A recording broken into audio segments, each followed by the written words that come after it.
আসসালামু আলাইকুম। আজ শেয়ার করব গরু মাংসের আচারি ভুনা রেসিপি। ঘরে থাকা মশলা দিয়ে খুব সহজেই তৈরি করেছি। আশা করছি রেসিপিটি আপনাদের ভালো লাগবে। আচারি মাংস রান্নার জন্য প্রথমে 500 গ্রাম গরু মাংস ছোট ছোট টুকরা করে কেটে ধুয়ে পরিষ্কার করে নিয়েছি। এখন 2 চা চামচ মরিচ গুঁড়া, 1 চামচ হলুদ গুঁড়া, 1 চা চামচ পাঁচফোড়ন গুঁড়া, স্বাদ মতো লবণ, 3 টেবিল চামচ পেঁয়াজ বাটা, 2 টেবিল চামচ আদা রসুন বাটা দেব। আর দেব 3 টেবিল চামচ সরিষা তেল।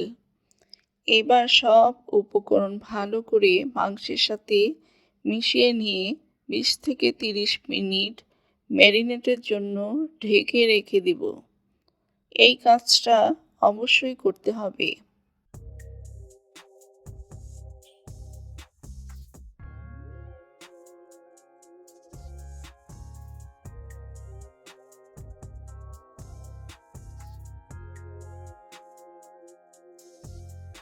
30 মিনিট পর চুলায় কড়াই দিয়ে 4 টেবিল চামচ সর্ষে তেল দিলাম।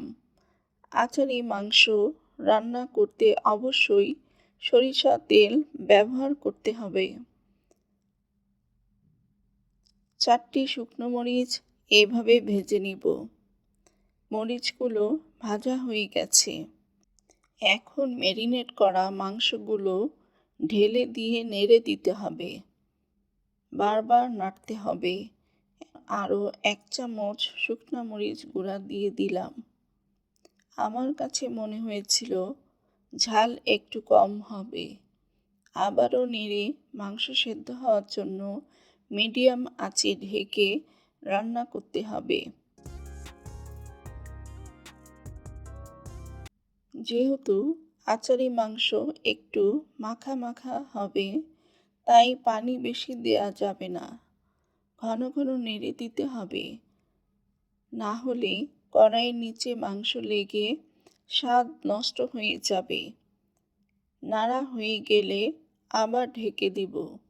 6 থেকে 7 মিনিট পর ঢাকনা খুলে আবার নেড়ে দিব।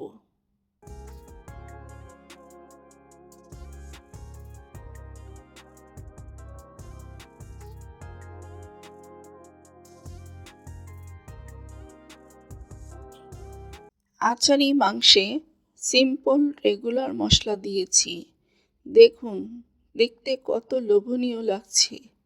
বাড়িতে একবার ট্রাই করে কমেন্ট বক্সে রিভিউ দিবেন। মাংসগুলো 80% কুক হয়ে গেছে। এই পর্যায়ে বড় একটি পুরো রসুনের কোয়া দিয়ে দিলাম। 1 ইঞ্চি পরিমাণ 1 টুকরো আদা পাতলা চিকন করে কেটে দিয়েছি। 2টো তেজপাতা, দারুচিনি, এলাচ দিয়েছি। আর এখন দিব আচারি মাংসের আসল উপকরণ, আচার।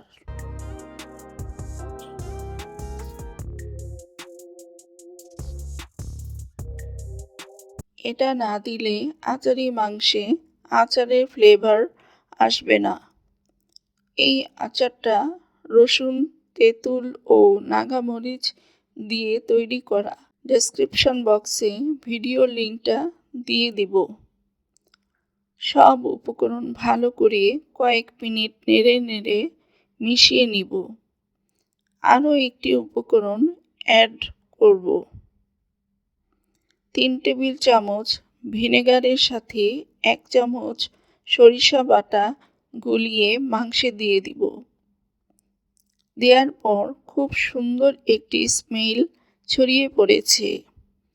আমি মাংসগুলো বেশি ভাজা ভাজা করব না। যেহেতু আজই খেয়ে ফেলব, মাংসগুলো একটু জুসি রাখব।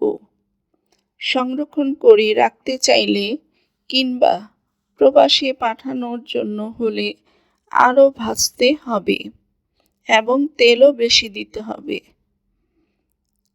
রান্না প্রায় শেষ। এখন বাগার দেওয়ার জন্য কয়েক কোয়া রসুন ও 1 চামচ আস্ত পাঁচফোড়ন ভেজে নিয়ে মাংসের মধ্যে দিয়ে দেব।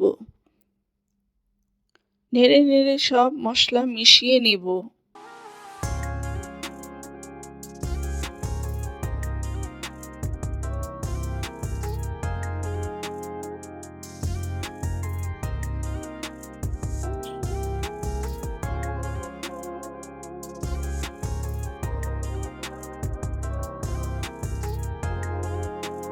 এখন পরিবেশন করে দেখাচ্ছি। ভিডিওটি দেখার জন্য ধন্যবাদ।